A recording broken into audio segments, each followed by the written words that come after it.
Bengifila sengathi abafazi babantu aba-weak because I feel like from the beginning lesikhathi inyonga emanipulate. I feel like the reason why manipulates Eve was because of abafazi they are more vulnerable than amadoda. A woman, it's a weakness. Yes. Yendoda. Between the two, abafazi ba weak, but like umfazi yakhona ukuyenza indoda ukuthi be weaker. A woman, actually, it's a disadvantage of a man. So I think Utu government is more empowering women rather than men. Even in the Bible, every powerful man that we know Was yes. most powerful men, about David, who was a great warrior.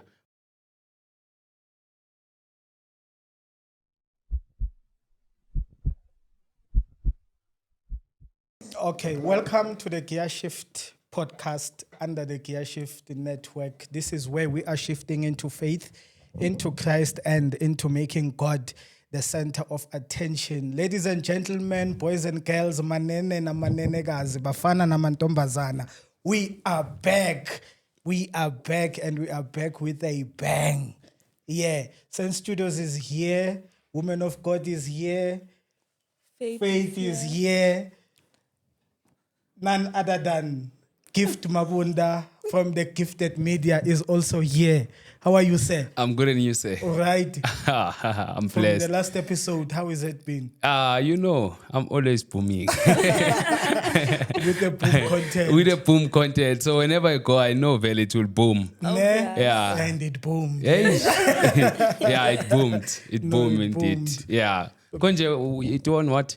We're on 11,000. Yo. Not till 1,100. 11,000. 11,000. Kiruna ba VIP, man. With hundreds of subscribers and hundreds of likes and comments. No, we're getting there. Yeah, that is just a beginning. Yeah, get the starters. No, like I just wanted to ask, like, how does it feel to have like so much influence and have an impact in something that you do? Wow. Eish, first of all, I want to say you look beautiful. Akusumzayoni ne ungakhohlwa. No, maybe uzobayeza yona. Uthi Plus akusizayoni. bagcoka iroko lizolifike phansi. So this is my type of dress. Okay. But anyway, I think I feel humble. Yeah, I feel humble, special because what makes me feel humble is that I know it's not by mighty, by the grace of God. Thina silabe sithi umusa. Yeah. Akunadlozi cha, akunagogo, akunamkhulu. Nabo bashona bangadumanga ngeke ngibasukele.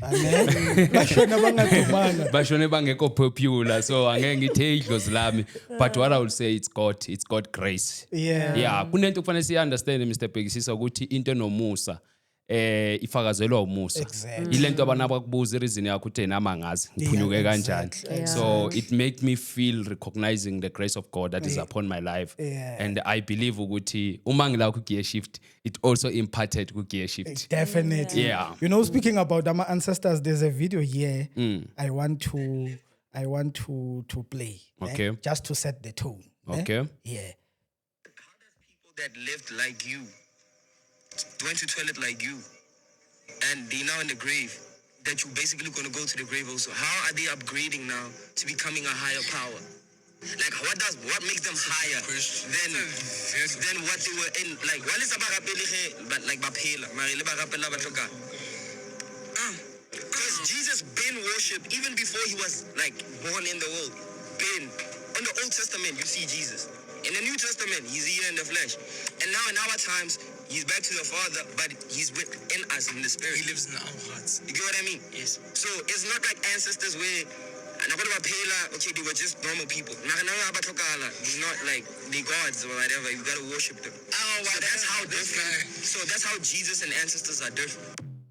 Bese labantu uhlala nabo Mr. Bhekisisa la estudioini abaye bathi hey uJesu hey in uJesu hey uthina sino Jesu wethu in Yeah. but Jesus was exist even na ku Old Testament is what this man saying. Exactly. But umuntu onganalwazi sikavela athi hey uJesu omlungu. Wow.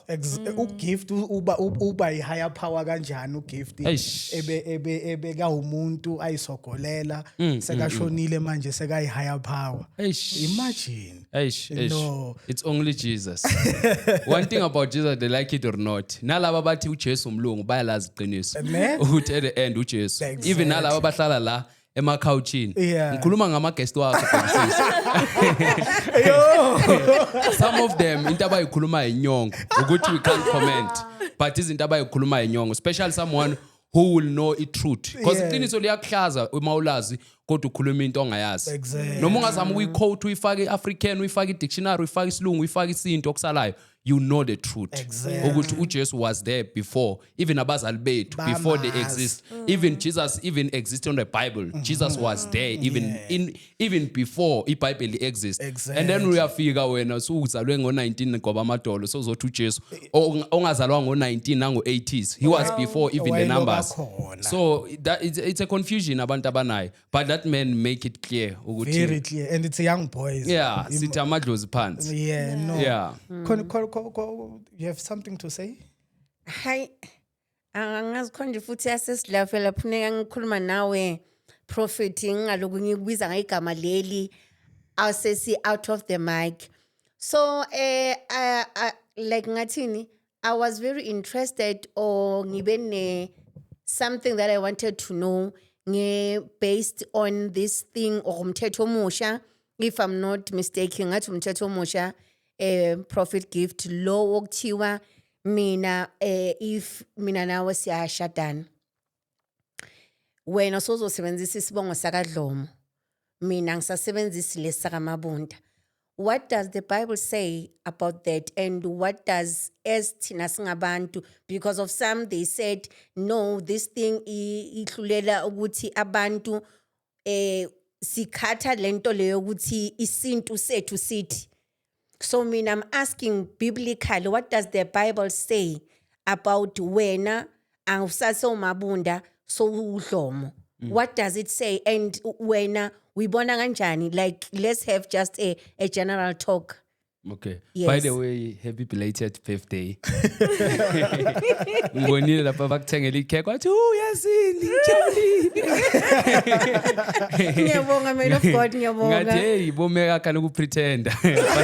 But hey asikho lapho it is volume of fire. Ngithi say advertise. Fanele iphuze futhi. Yebo, I hope Babona now ukuthi hayi uyasibona. siyaphuza. Yeah. So yeah. By the way, iyokuphela ethi now ivule ethi Thixo. But I want to say ukuthi most of the time izinto kufanele sizibheke especially ngezinto sasezweni is that they're always trying to introduce new things that are against God. Yes. Kwayona lento uma wisho uyayizwa inyongo nje. Exactly. Inyongo ephuma enkukwini, inyongo engadliwa, ongathi nawe ifake ekudleni akudleki. Into usathane eyenzayo ebantwini, usathane into ayenzayo, he can't move truth without replacing the truth. Yes. Ngamanye amagama uma usathane efuna ukusikhipha eqiniseni into yokuqala, he need to introduce something to replace the truth. Ingakho uma ubheka example uma ufunda iBhayibheli especially let's talk about Samson. uSamson simazi he knows as a powerful man in the Bible and he was a warrior in the Bible.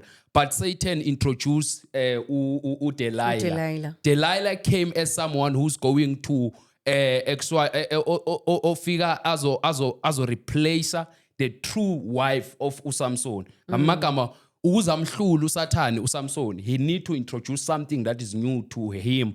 Ento athina kayibona ibeyinhle bese akholele kuyo so that akhona ukuthi after that imdrain amandla wayo. So uSathane into ayenzayo uhambe introduce yonke lento sometimes through allegedly government introduce izinto eziningi especially akusikho kuphela lokho kushintsha ibongo lo into yokuthi kushintsha ibongo what it's also supporting LGBTQ ngamagama ezinye izinto it's LGBTQ because they are trying to introduce new things to replace what is in the word of God. Like uma uyithatha iyahambelana ukuthi kuthiwa inkoyi noma ama LGBTQ, sorry to maybe it's a better way to say inkoyi but ama la kuthiwa i community of LGBTQ and what uma uthi uyayibheka nayo lento le actually it's against God.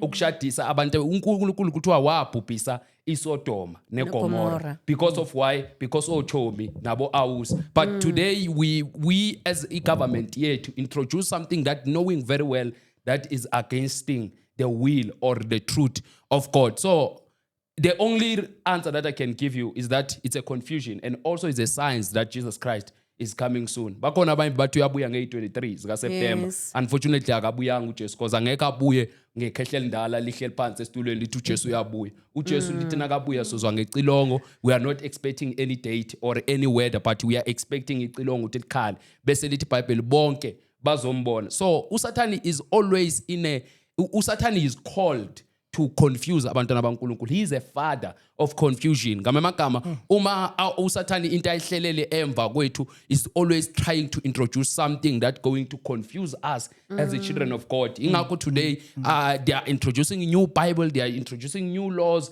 Iseselula ke le ukuthi kuthiwa shishishi ibonge nwathi there are still more that's still coming lana esifikayo that they are going to try to replace what is in the word of God. Even uma ufunda ngoJesu iBhayibheli limbiza as a son of David. Asazi ukuthi why uJesu ebizwa ngo son of David is because of why kubizwa generation that was after him.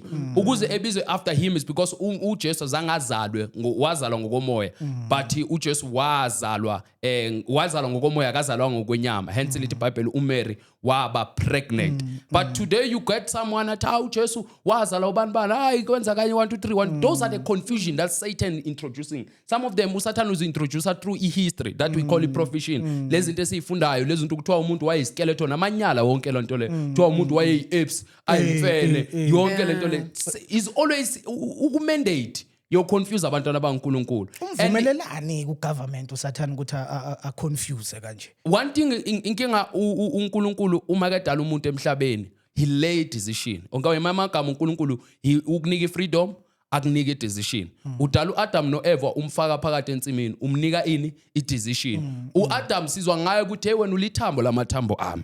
You are bone of my bone, you are my rib of my rib. Ngamagama uyamazi uEva before even uEva azalwa, because of why uNkulunkulu wambeka emhlabeni wamnika decision. Wathi yonke into ozoyibiza la emhlabeni, uma uthi apula liyoba iapula, na uthiwa yisinkwa kuyoba yisinkwa, na uthiwa orange kuyoba orange. Some of other names sizibiza because Adam was name what lezi ihlahla lezi sagcina sithi lezi ihlahla because of what Adam decide. Ngamagama uNkulunkulu, we need to know as people we given a power to decide. Ungamkhulisa uFaith uthi ungabuyi ngo6, but uma kukuye ukudecide ukuthi ngiyobuya ngo10, it's up to here. Angeke uzumstop because why decision yakho. Uma ngothi kla ngathi mina amalungelo akaRamaphosa bese afika sukumathi mina ngiyongena anytime. It's because of why ungamkhulisa umntana umzali, as we need to know ukuthi sisonke la we are children of God. uNkulunkulu ufana nomzali kithina. Ngamanye amagama umeke umzali kithina kukithi ukuthi we can decide ukuthi senzani. Ngumzali endlini but ngumntana endlini kubaba bami noma mama, but kukimi ukuthi ngiya decide ukuthi ngifuna ukuphuma what time, ngifuna ukuya what time. Bangasibeka isikhathi but mina I'm still having that authority and power to decide. So ngamagama sibulalwe into yokudecide. Hence government will introduce anything. It's a power of decision. Everyone needs power today. Everyone needs vote. Everyone needs worship. Everyone needs praise. Everyone want honor even there is no honor. People, they want honor even in the wrong things. Kunabantu abafuna udumo eyintweni ezirong. But one thing for sure, ukuthi ekugcineni kuyogcina uNkulunkulu. Number Amen. one. Number Amen. one. Yeah.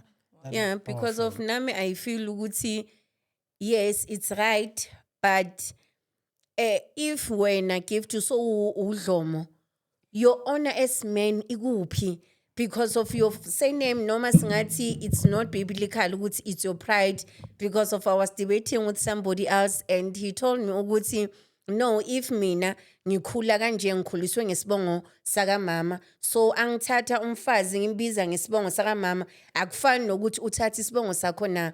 So do you see ukuthi ezinye izinto sizenza ngathi izinto ezinhle or ezinjani, hence nomntwana lokuthi abe khona lapha akhuliswa umama, the mere fact ukuthi there was something ukuhlangana indoda nendoda nomfazi ukuthi kuyenzeke bani yena nomntana loyo, regardless ukuthi umntwana lo ukhuliswe yi-single mother abiza isibongo sami kumntwana omfana, that does not change the mandate ukuthi you are a man, you need to be a leader, you need to be a head. So manje ngasishintsha izinto, we want women, as now women are having ngisho kanjani i-opportunity eningi ungidlula abantu besilisa.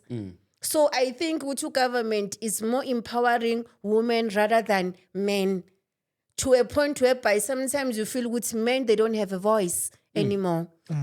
Reason is because women's are a weakness of men.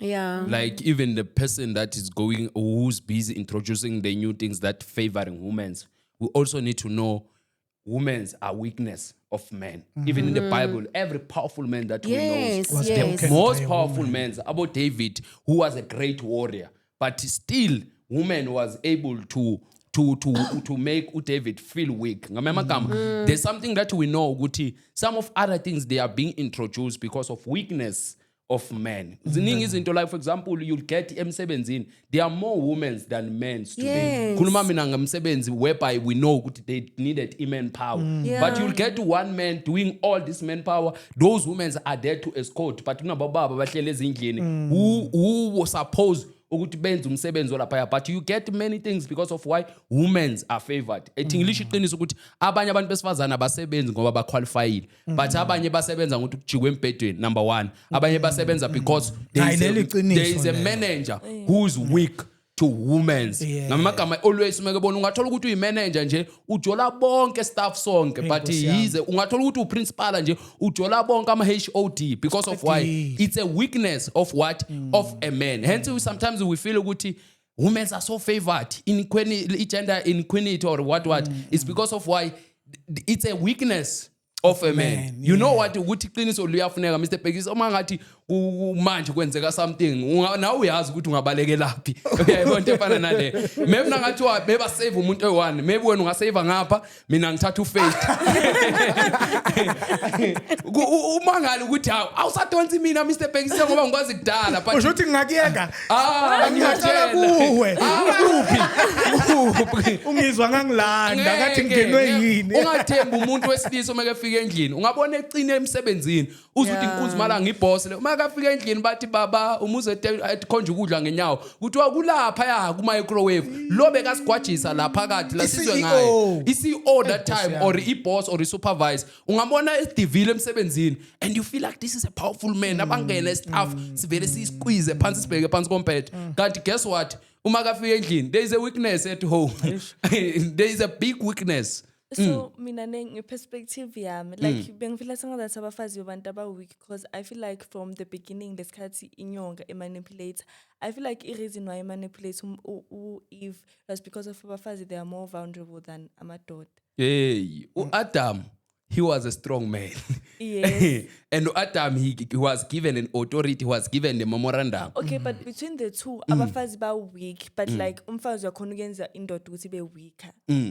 So which means what we are saying is that a woman, it's a weakness. Yes. Yendoda. So umfazi yena as umuntu weak vele. uyathatheka yeah abafazi ama pyramid. Let's say maybe to make it much easier is that we are trying to say a woman actually it's a disadvantage of a man. Oh yeah. Yeah, I feel like so it better. you might not get me straight, but find a beautiful woman closer to me and say 1 2 3 1 2 3 ungangizwa ngithi yes kodwa kuwe ngicane ngathi eish yaza 1 2 3 1 2 3 1 2 3 is because of what a woman is a disadvantage of a man. Hence is an encouragement kubantu abaningi ukuthi even now I'm being encouraged. I don't know, recently every church where I go they are always saying ukuthi angithi ngathi ngithenga imoto mina ngathi my first wife hey sebangitshela manje ukuthi kufanele ngishade manje ngithi hey hayi manje sekunzima manje sekuyakhuphukela kuthiwa kufanele ngishade. It's because of why they know ukuthi a weakness of influencer is a woman's. Abanye nje bayakutext ubona ukuthi akutext hey bengibukele yaza ama video aka they know very well a weakness of a man. Zinga manje Everyone, I'm telling you you know what the most painful part is that while we are saying woman it's a weakness of a man, we need to bear in our mind ukuthi we should try by all means with that weakness we are not allowing it because weakness can take fame to be something else. Fame can become a blame because of what? Because of a weakness. Samson, he was famous in Israel. He was famous in the Philistine. But one woman who was the lion. Owabuza wambamba kancane wathi uzithanga liba soft. Bese wathi apha amandla akho. Wathi ala phezu kwekhanda. Wafika wakhathi inwele. Because of why Samson who was powerful, Samson he was famous. Ifame yayikuye, but because of why a weakness that he allowed ngaleso sikhathi leso.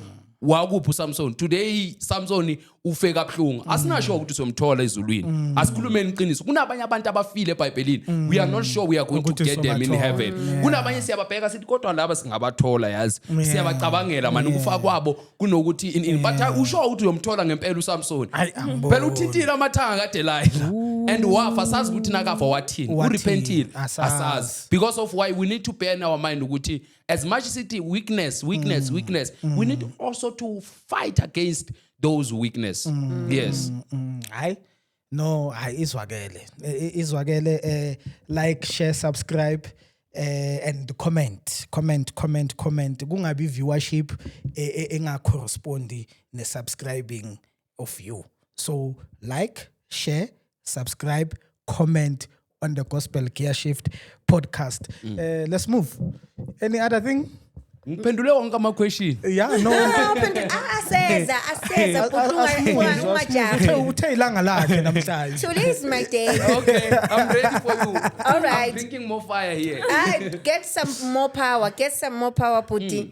All right, yeah, I want to know if Thanksgiving lesiyenza in our days, ukuthi it is biblically or what?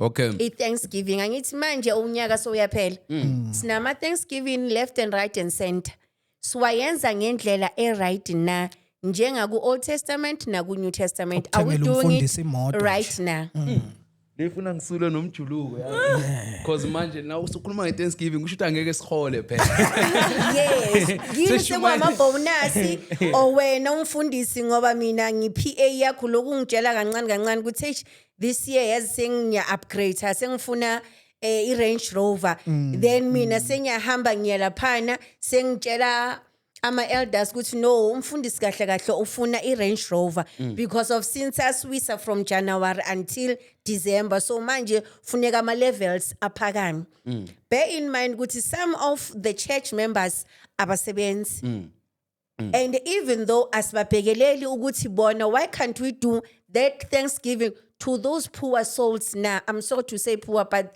the ones that abangakhoni uku-afforda like our pastor but we are giving the little money that we have to our pastor does he give it back to the community or to the church now Uthi so what is uyamthandazela. Thanksgiving kahle okay I think also before we go there we need also to define what is Thanksgiving yes please So Thanksgiving is biblical anyway because we read the Bible. I don't know, maybe I might forget the scripture, but I know the comments they will tell you what is the verse where it's saying give thanks to the Lord. Yes. So in other words, everyone in the Bible they were always giving thanks to the Lord. But I will say Thanksgiving there's a 3 types of Thanksgiving that umzalwane need to go through them. If you are not doing, you might do what you were talking about and you don't do the 2 that I will be talking about. Thanksgiving to you, it's a scam. Whatever you are doing, it's a manipulation. It's not proper or it's not biblical. So Thanksgiving, there should be 3 forms of Thanksgiving. Umasfunda iBhayibheli, we read about abantwana baka Rebecca, I think Isaka, no, who is Isaac and who's another Isaac? Umntana ka Rebecca. Who know Isaac? usewu Something like that. Yeah. So I think boy two beba ama twins. Yeah, I believe if I'm not mixing the scripture. Dithi Bible when we read about them is that kuthiwa uma bezalwa kunalo akathiwa hamba ulanda isilwana uyosilanda ehlathini omunye wahamba wayohunta ngoba ubaba kufanele ayenzeni ambusise. Then after that lithi lo omunye wavele waya kumama because he was a favorite kamama. By the way, it's also prophetic what was happening, but it's a long verse to talk about that. So wayotshela umama nakaqeda ukutshela umama wamlandela isilwane and what wagcoka that was a Thanksgiving actually they were going to do, but to who? Not to their pastor. They were doing Thanksgiving to their own biological father. This is the first Thanksgiving, which is very important kuwonke ama Thanksgiving. Ukuthi ngamagama noma ungayijumpa le engizokhuluma ngayo le ngisho yona asithi yos 2 le ngisho yona it's number 2 le ngikhuluma ngayo manje i-Thanksgiving that we need to manifest or we need to do perform for our own parents or for our own biological or for our own families. Ukuthi amagama ufaith makasebenze kufanele kube ne-Thanksgiving engeke yenze ku-pastor gift noma ku-prophet gift but ezoyenziwa la ekhaya kubonga abazali bejabule ukuthi hey sesinengane ekhulile la ekhaya siyabona uthe 2 room nyana that is a Thanksgiving siyabona uthe ifence azi kahle ukuthi akayohlala la ugift uzomthatha ayohlala naye eCaptain Park but because of why to thanks her family ngamanye amagama uyazi ukuthi phela isihlala sithi always vela nayo abantu besifazane bengasoloko njalo umamazala njalo uthengela igrocery umamazala yonke ikhabethi nini akube ne-Thanksgiving enze kanye ethengela umama wakhe ikhabethi or ethengela umama wakhe something to give thanks to the family. Second one, the first one, this one I supposed to start with, is Thanksgiving whereby we appreciate God. Ngamagama this Thanksgiving it's through faith and verbally. Ngamagama we need to burn our mind. Singadlali ngabantu sithi imali iya kuNkulunkulu but while their hearts are not saying what we are telling them. Ngamagama uma sithi imali yakho iza kuNkulunkulu but not believing what I'm telling you. Ngamagama we are manipulating you. Kune Thanksgiving that you need to give to God. The proper Thanksgiving if you want to give to God. Yeke umfundisi wakho ngakakhulumi ngayo umfundisi wakho sizobuya kuye i-Thanksgiving yakhe. I-Thanksgiving whereby uma uqala ukusebenza you said you are giving back to the community. You say God thank you. But because uNkulunkulu ngiyakubonga and wena usezulwini and uNkulunkulu okhona emhlabeni yilabantu abalakho. Ngoba wena ungafuni ukunikela kimi uyazi ukuthi ubani uNkulunkulu wakho. uNkulunkulu wami nginaye ula kimi ngamagama for God to bless you you need to bless God that is in me ukuze wena wenzeni ubusiseke. So ngamagama yilapho you buy ama pads and go to school and then you say I'm giving thanks to God. I'm giving back to community. That is the first Thanksgiving that you need to give. Ngamagama if you are a child of God, not performing these three Thanksgiving, you are doing a fake Thanksgiving. Then ibekele date because Thanksgiving ayinayo date. Anytime we give thanks to God. Anytime kufuna ngamagama uma uthintekile Mr. Pekisisa wabona umuntu omdlule emgaqweni. You need to give thanks to the Lord. How? You buy something and you buy for that person to give thanks to what? To the Lord. Recently, we are going to buy izinto for orphanage as a gifted media. It's to say what? God, I thank you as what? As my Thanksgiving to who? To God. But angeke ngithathe izinto zami ngigibele ngiyezulwini ngiyemafini ngife ngithi baba ngiyabonga nayi into zakho what no uNkulunkulu ubheka ukuthi uwenzani in order to give thanks to. Those are the proper original Thanksgiving. Bese sibuye kule akamfundisi wakho. Leya kamfundisi igcwele manipulation phakathi most of the time. Uma umfundisi ezibekela idate wathi Thanksgiving ilanga so scam leso. Uma umfundisi echoma abantu noma ephusha abantu khipha lama 20,000 wena abantu abendlini abadli lutho obaba akhe lo munye lesikhathi ozokhipha 20,000 unengane ezingasupportwa le endlini unengane akhipitile la wachumisa izisu somewhere but he didn't support them but ubonakala ne10,000 sikazonikela umfundisi ukuthi athenge iLamborghini ubonakala nge10,000 ukuthiwa siyamnikelisa umfundisi ingaka abafundisi abaningi today icam they are not working most of them not they are those who are in full time ministry because of why God want them in a full-time ministry. But there are those abayi scam abahleli phansi bayifundela lento ingakho some of them abayanga ePublic College because of calling but they went there to learn some manipulations. So ngamagama kunalama Thanksgiving who are fake ngamagama anything that is proper or is true there is a fake behind it. Ayikho i-original, i-fake ingekho i-original. Ngamagama there is no copy. In order you get i-copy ID or a license it's because there is an original. Ngamagama i-Thanksgiving there is a true Thanksgiving and also there is a fake Thanksgiving. There is a true man of God who supposed to be appreciated. Kanjani hayi laba bazibekela ama date. Kuthiwa nge5 zika December hey sizobonga umfundisi omunye ubonga nabantwana bakhe that time lo muntu ulala ase uchumayela nje inchumayelo za ku YouTube because we as abantu we are thinking ukuthi we are giving thanks to God and we are giving thanks to umfundisi ngamagama those Thanksgiving we need to be singa replace uNkulunkulu ngabafundisi bethu one thing ngisayisho le ukuthi uSathani akayithathi gift yomuntu. I know very well I'm gifted.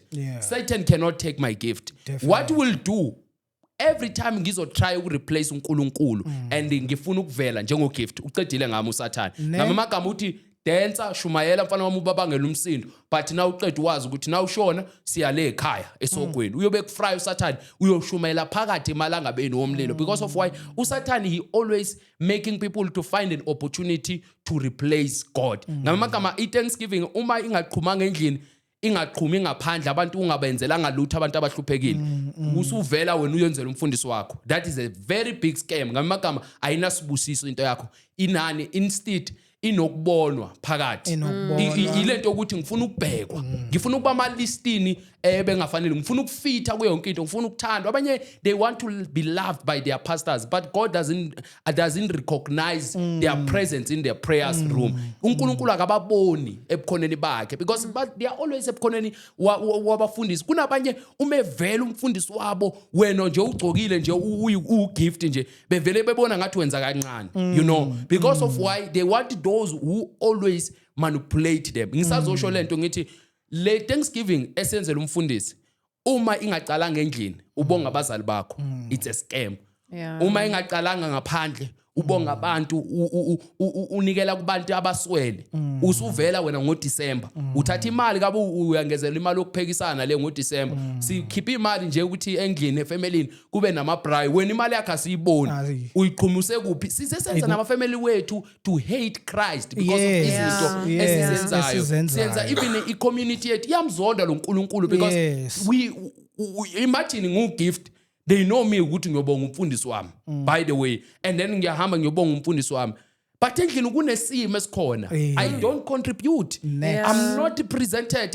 Angikho elistini yokunikela bese sithi ifamily yangisonda ngiyashumayela njena ngikhetha uNkulunkulu bakuzona ngoba uyazondeka bahleba ngoba nawe vele uyahlebeka uyitopic ngoba nawe uyawakhanda ama topics yokuthi abantu bakuhleba. Abanye abahlebeki ngoba because bebahlebe abantu bebafuna ukuhleba. Kunabantu vele abahlebeka ngokuthi hey intando kaNkulunkulu, but some of them they invite gossip kubona empilweni zabo. Ifamily yakho yenza ikuzonde because of why izinto zenzayo. Angeke ifamily yakho ijabule ukuthi ikuzele wakhula la ekhaya in ubaba khona noma engaphuza. He deserve your Thanksgiving. He deserve your appreciation. Noma ngathiwa ubabakho akalala endlini akakwazi nokubiza igama lika Jesu akakwazi nokuthi amen, but end of the day I blessing is not to going to work for him. I blessing is for you. Ngamagama a person that who need to own the blessing from your father, it's not him.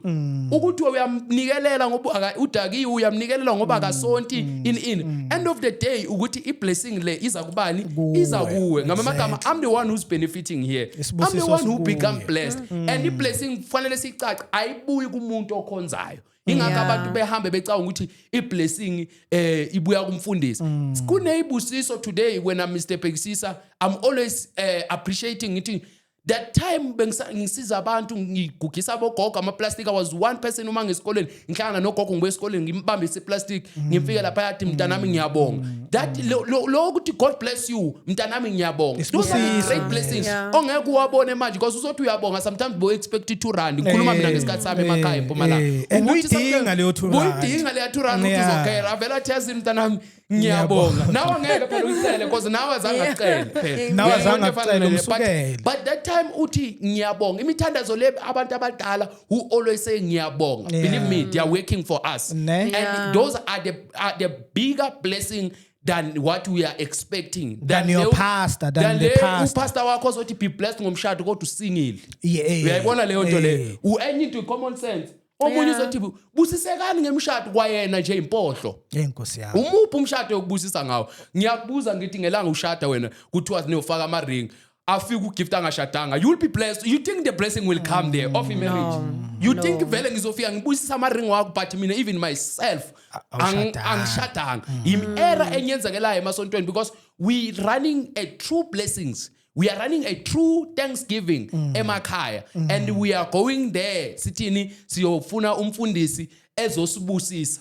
Uyabona ingakho ukuqhuma ama divorce emafamily amaningi inkinga ushade ngoba ufuna ujabulisa ibandla nomfundisi wakho. Amen. Because your family they don't know what's happening. Amalobolo it's also a part of Thanksgiving. It's not biblical. Abantu bayekuthatha amalobolo bawenza ibiblical kube ngathi verse. Cha, amalobolo it's not biblical. People who read the Bible they can tell you amalobolo it was a catch of someone in the Bible. But it's also the thing ekufanele siyibone ukuthi it's a matter of thanksgiving. Yeah. Ubonga ukuthi uFaith nimkhulisile waba kanje phela ngoba ekhule kanje akusiyimali nje umama kufanele sebenze ubaba kufanele sebenze eze bengaka ugift umake ezokhipha okuthize endlini kaubani. This is a part of thanksgiving to say I thank you for ukuthi ningikhulisele ibone of my bone. So ngamagama those are the thanksgiving which we ignore. Emelenzeke. Sibeke uDecember la sazikhona ukuthi amabonus ayaphuma. Why singabenzeli ngoJanuary? Why angekho ngoJanuary? Yeah, why angezi ngoJanuary ama Thanksgiving? Mfundisi sesiyobona ngomunye Simthengele unyaka. ikhabishi. Ayidle ikhabishi system mfundisi siyabonga sibona ukuthi Awu angalifuni iverse eliphikisa lokho. you see so Uyayibona? people they become so manipulated in such a way they will follow a copy gospel instead of an original gospel. I'm still saying if there is a copy there is an original. If there is a fake believe me uma kune Nike fake le original le uma kune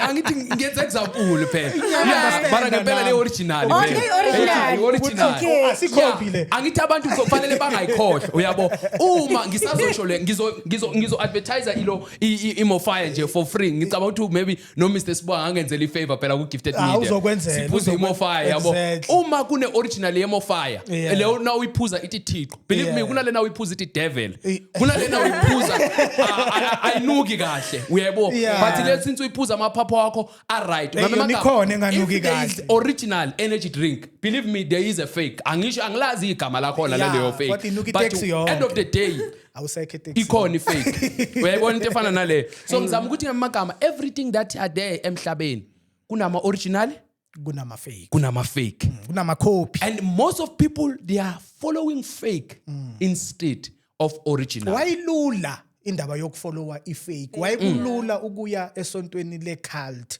wayekulula ukwenza into ezirong kungabi easy nje ukuthi yazi ngiyayeka ukuphuza ngiyayeka ukubhema ngiyayeka ukudelela ngiyayithandazela why ukwenza into eright kunzima kunokuvela nje ngiye eCubana ngiyodakwa nje athani bengise pulpit bengizokhotha ama verse ngibona sithi ngiyalazi iBhayibheli zithi ziningi indlela ezibukaza izinhle emehlweni wabantu but isicino sakhona ukufa.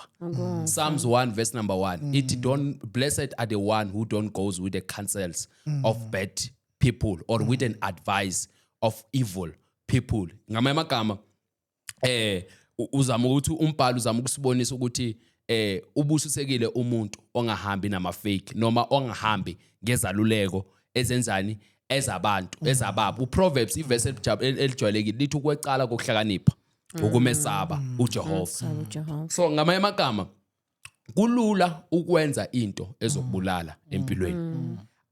Asikhulumele isono simnandi buza mina ngisidlile isono maybe wena ukasidla isono mina isono ngisidlile strong yasazi isono ngisidlile angisindiswa nje because angisidlanga isono people will bazovumelana nami isono uma usidla uzwa ngathi udla into ongakazi uyidle isono uma usidla mina bengiphuza iHansas dry ineshuga ngisho ukudlula i-cold drink or something uma uyishaya nje ivele ibe mnandi ngenye indlela but end of the day isono simnandi uma usidla hence people kulula ukwenza into engekho right noma kulula ukuhamba nama fake because it's nice it's enjoyable you know it's satisfying the flesh it's a most thing that can satisfy the flesh isono ngamagama isono it's enjoyable now usidla umzimba wakho nje ukwabona uma udla isono like let's say usegroovini ushaya idance le yamani uzwa ngathi umhlaba wenye umhlaba ukwabona uma ubhema insango uso high uzwa ngathi usezulwini simnandi isono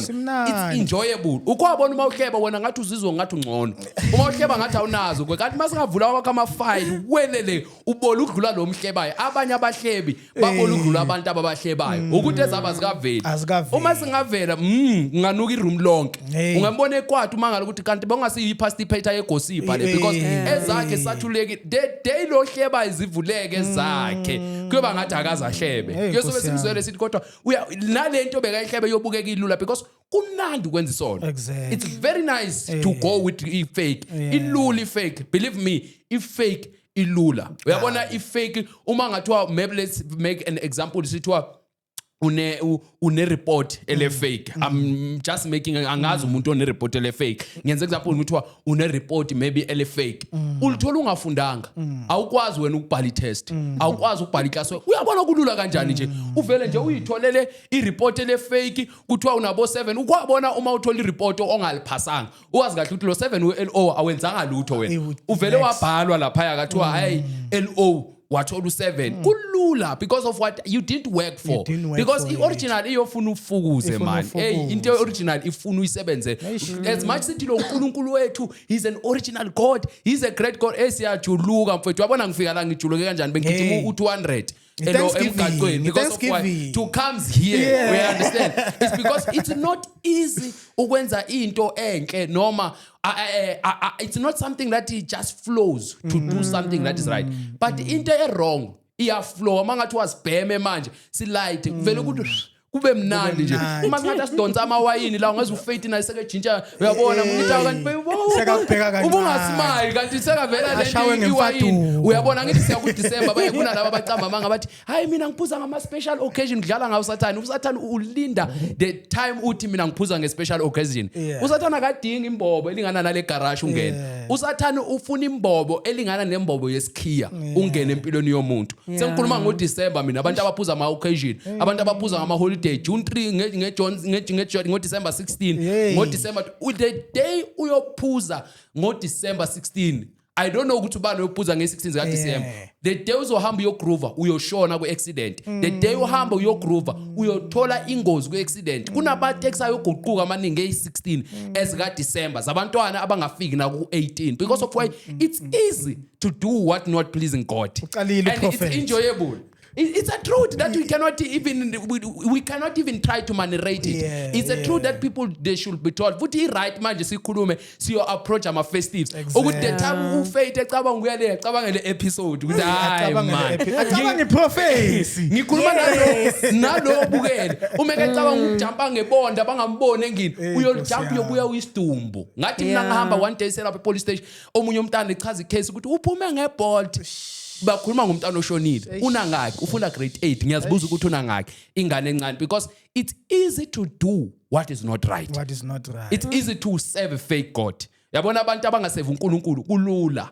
I'm telling you kulula. Uvela ufaka isambatho uyibhemele kuthiwa uyakhonza. Uyiphuzele kuthiwa uyakhonza. Ubhema isinefu kuthiwa uyakhonza. Ukhonza amadlozi, ukhonza uNkulunkulu kuthiwa kulula man mafethu. Yabona kulula into ukwenza into embi noma engamplease uNkulunkulu. Kuthiwa hey in kwasho uyabona nje uba nejoyina yakho uyazi kahle ukuthi uyabhema wena. Uyazi kahle ukuthi awushintshanga. Uyabona nje emlindelweni uyalindela kodwa uyajola ngapha. Phela mina ke ngemehlezi imehlani uyabona kakhulu lapho unebhodlelana elincane kodwa uyasonto siyamazi umfundisi ukuthi uyashumayela iArchbishop uthole netitle engeke eBhayibhelini kodwa unebhodlela nyane elingaka. Kulula ingombiyo yeah unebhodlela lakhe elincane elingaka siyazi ibhodlela likaMfundisi le Bible ngoba kunesikhwama seBible sicabanga lihamba nebhodlelana phakathi. It's easy to do what is wrong. I'm trying to exaggerate kule question yakho ukuthi why kulula. It's very easy. It's more than what it's easy more than what we think, but the result very painful. Result will affect you. Kunabantu bebadlala esikolweni today ama result abhlungu. Kunabantu besitha standards. I remember mina Mr. Pekisisa I preached for my whole year Tutoli said the high school. Ngishumayela grade 8 to grade 12 uma ba attend abantwana bengibaleka eclassini ngibuye ngiyoshumayela assembly. Most of teachers, most of them they hate me. Most of abantwana they thought ukuthi ngislima because that time bekuyisikhathi nami bokufanele ngicabangela umjolo, ngicabangela abangani, ngicabangela ukujiva, ngicabangela ukuphuza, but I stick with the word of God. Ngahlala ezweni kaNkulunkulu. It's not easy. Imagine uvela umfana kuthiwa hey baba umfundisi. That time it's not easy. It's not just a title nje ongahamba uyiaccept noma kanjani, but the result, look the result. Look the result. Result they can tell. we are product of what we went through. We are product of our decisions. We are product of what we decided the time we get an opportunity. Mr. Pekisisa, you like it or not? We product ya lento obuyiyo. Ukuthi ezinyanga ngeke uyitshele. Uyabona abazali bethu bayasikhohlisa bathi yazi mina bengasindiswanga cha ubungasingiswanga mara inkinga bongalaleli indlebe bengekho banye bethu sizalwe emkipitweni awutshela iqiniso wayizalwe emkipitweni ukuthi ubungalaleli lesikhathi ukukhuza abanye bethu sizalwe kuma groove you know banye sizalwe ku June 316 emva kwama toilet sazalelwa lapho but because of why because abazali bethu they denied the result yathi namhlanje uzomntwana umntwana uyahlanya umntwana ugula ngekhanda uzalwephi lo mntwana lo ugula ngekhanda nje abantwana ema-toilet nina man so we trying to say ukuthi Mr. Pexis no matter how it is but into ebalekile ukuthi result they will tell you a story ungasitshela ukuthi you are a powerful man of God we'll see the results don't tell us you bless us we don't want to hear that you are blessing people we'll see how many people they become blessed exactly most of people they'll say be blessed this Sunday next week be blessed that they would be blessed but you understand you are not reflecting blessings mina kana ngitshela abantu ngithi I won't preach God who's poor I want to preach God who is rich.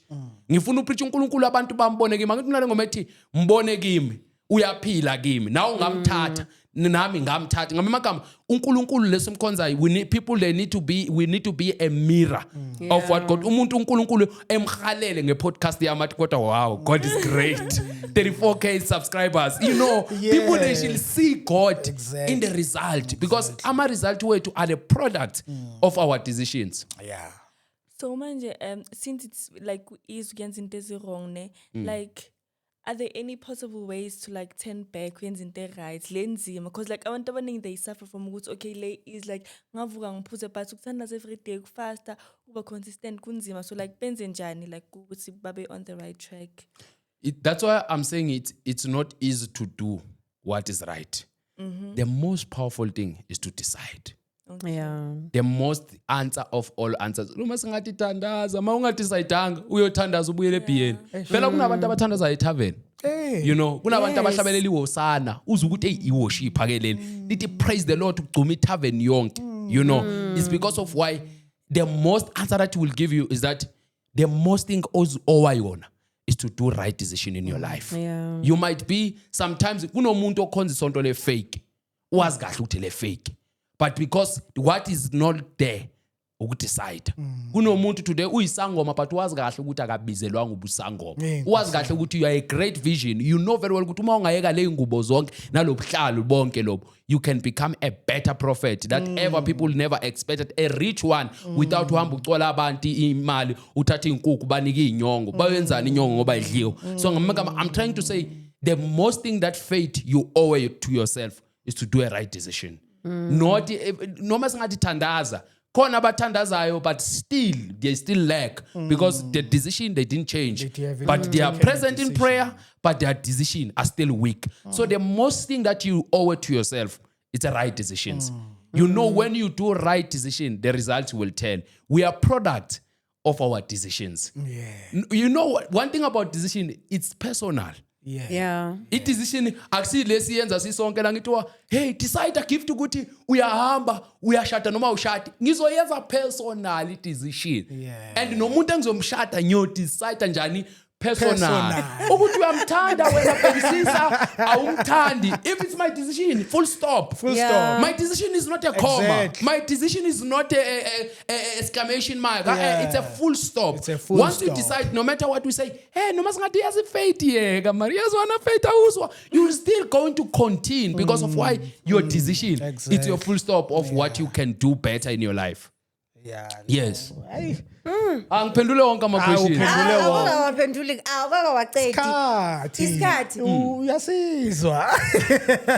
Yiso leso. Hayi bo prophet ungenzani? Part 3. Part 3.